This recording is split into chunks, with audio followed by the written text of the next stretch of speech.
ಅದೇ ಪ್ರಾಣವನ್ನು ಹಾಕುತ್ತಾನೆ. ఎంత శక్తి కలిగిన వాడు, ಎಷ್ಟು ಶಕ್ತಿವಂತನಾಗಿದ್ದಾನೆ. పిల్లరాలాంటి రక్షకుడు.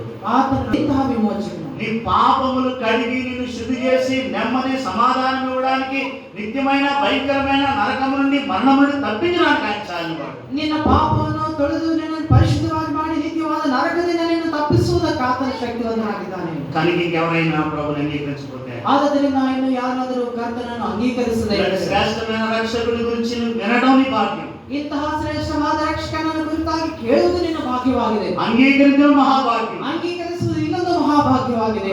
ಸೊತ್ತಿగా చేయబడటం నీకు ఇవ్వబడిన ధన్యత. ಆತನ ಸೊತ್ತಾಗಿ ಮಾಡಲ್ಪಡುವುದು ನಿನಗೆ ಕೊಡಲ್ಪಟ್ಟ కలిగినటువంటి అనుభవాలు నువ్వు రాకపోతే, ಇನ್ನು ಇಂತಹ ಅದ್ಭುತವಾಗಿ ನೀನು ಬರದೇ ಇದ್ದರೆ, ఈ రాత్రి మంచి సమయం, ಈ ರಾತ್ರಿ ಒಳ್ಳೆಯ ಸಮಯ. ప్రభువుని అంగీకరించు, ಕರ್ತನನ್ನು ಅಂಗೀಕರಿಸು. నీ పాపాలు ప్రభువుని ఒప్పుకో. ನಿನ್ನ ಪಾಪಗಳನ್ನು ಕರ್ತನ ಬಳಿಗೆ ಒಪ್ಪುಕೋ. మన పాపం మనం ఒప్పుకునేలా ఆయన నమ్మదగిన వాడు, నీతిమంతుడు కనుక మన పాపములు క్షమించి సమస్త దుర్నీతులను మన పవిత్రులుగా చేయని వాక్యం చెప్తుంది. ನಮ್ಮ ಪಾಪಗಳನ್ನು ಒಪ್ಪಿಕೊಂಡರೆ ಆತನ ನಂಬಿಗಸ್ತನು ನೀತಿವಂತನಾಗಿರುವುದರಿಂದ ನಮ್ಮ ಪಾಪಗಳನ್ನು ಕ್ಷಮಿಸಿ ನಮ್ಮನ್ನು ನೀತಿವಂತರಾಗಿ ಆತನು ತೀರಿಸುತ್ತಾನೆ. ఇంకా రక్షించబడకపోతే, ಇನ್ನು ರಕ್ಷಣೆ ಹೊಂದದೇ ಇದ್ದರೆ, ఈ రాత్రి నీ మోకాలు ప్రభువుని ఉంచి, ಈ ರಾತ್ರಿ ಸಮಯದಲ್ಲಿ ನಿನ್ನ ಮೊಣಕಾಲು నీ పాపాలు ప్రభువుని ఒప్పుకో. ಕರ್ತನ ಬಳಿಯಲ್ಲಿ ನಿನ್ನ ಪಾಪಗಳನ್ನು ಒಪ್ಪಿಕೋ. ఒప్పుకోకపోతే రక్షణ లేదు, ಒಂದು ವೇಳೆ ಒಪ್ಪಿಕೊಳ್ಳದೇ ಇದ್ದರೆ ರಕ್ಷಣೆ ಬರುವುದಿಲ್ಲ. ఒప్పుకోకపోతే పాప క్షమాపణ లేదు. ಒಪ್ಪಿಕೊಳ್ಳದೇ ಇದ್ದರೆ ಪಾಪಗಳಿಗೆ ಕ್ಷಮಾಪಣೆ నీకు ఏం ಸಿಗುವುದಿಲ್ಲ. చేయమని ఆయన అడగలేదు. ನೀನು ಏನು ಮಾಡಬೇಕೆಂಬುದಾಗಿ ಆತನು ಕೇಳಲಿಲ್ಲ. ఒకళ్ళు ఏం చేసినా రక్షణ పొందలేవు. ನೀನು ಏನು ಮಾಡಿದ್ರೆ ರಕ್ಷಣೆ ಹೊಂದುವುದಕ್ಕಾಗೋದಿಲ್ಲ. కేవలం ఒప్పుకోవడం ద్వారా ಕೇವಲ ಆತನ ಬಳಿಯಲ್ಲಿ ಒಪ್ಪಿಕೊಳ್ಳುವುದು గొప్ప రక్షణ నీకు ఇస్తాడు. ಮಹತ್ವದ ರಕ್ಷಣೆಯನ್ನು లేఖనాలు అన్నాడు,